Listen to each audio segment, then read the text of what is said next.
When did I learn that I do not respond appropriately in emergency situations? Great question. I would love to tell you. Seeing as though I'm somebody that likes to spend even the smallest amount of free time just imagining the worst case scenario, just because, for anything, ever, I like to believe that in an emergency situation, I would be the one that's cool, calm, and collected.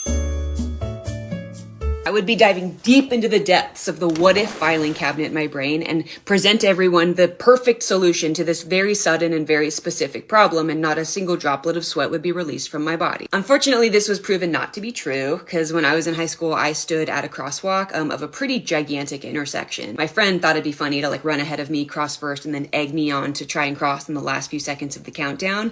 But unlike me, she has had the luxury of not being hit by a car. So she thinks that the moment she steps into a street, cars stop for her, which I know is not true. So I just let her run straight through, and I'm waiting my turn because not today, sister. So we're communicating silently across the street through a pretty steady stream of cars. And as I'm standing there, a cyclist just cruises and stops right next to me in the bike lane on the street. This man is a professional cyclist with probably the most expensive and confusing bike I've ever seen in my life, to the point where I don't even know if that's a bike anymore. That looks like a simple spaceship. He's got the aerodynamic helmet and the gloves, and his shoes are locked in, and he just looks like he won Tour de France. He probably did, and didn't even stop. Just cycled straight to Long Beach, California. How that works geographically, I don't know. You're gonna have to ask him. He's the professional. I look over at him and he looks at me, and we acknowledge each other's presence with the standard stranger lips, and then we both return looking forward. Not even 7 full seconds after this cyclist stops next to me, a white Toyota Camry drives straight into him, going full speed, trying to turn right. So the bike goes one way and he goes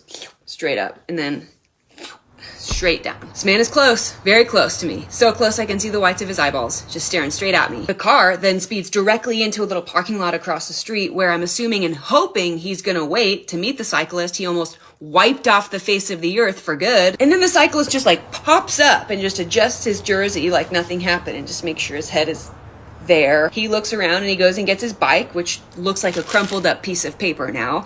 And then, without saying a single word, just stands at the crosswalk next to me, looks up in complete silence. I have never experienced a silence so deafening. If you could imagine the opposite of sound, like a black hole of sound, that's what was happening here. I am in so much shock that this just happened in front of me, and so quickly, that I don't do anything. I do nothing. I don't call 911 because I start to question whether that's even the correct number. Is it 991 or 911? And do I have to call an ambulance, like a taxi, or do they just come because you call 991? And do I have to call a hospital and let them know he's coming, or can they tell off of pure vibes that he's gonna be there? And I don't want to help him up, because what if his whole body is broken and I go to help him up with his arm and his arm falls off? I can't live with the trauma of that, so I'm just not gonna touch him. And I was gonna ask him if he was okay, but no, he's not okay, because most people aren't okay when a white Toyota Camry just rams into them full speed into their bare body. So that felt like an inappropriate question. So I didn't ask any question at all. I stood completely silent and still. My natural reaction was to treat this man like he didn't exist. I watched him almost become a real life ghost. So I'm like, you know what? Might as well just treat him like one. And because I froze, this panic and adrenaline that's coursing through every cell in my body has to come out somehow. For a split second, I thought it was going to come out as throw up, but nope.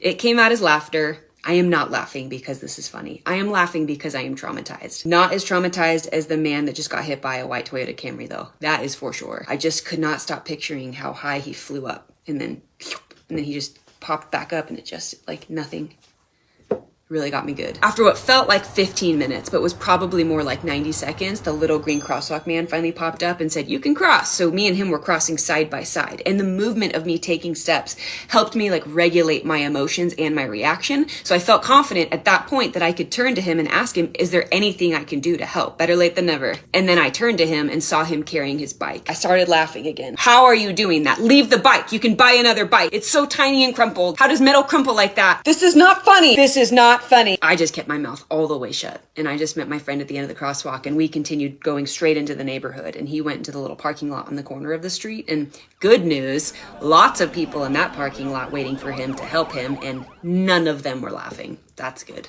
Thank you.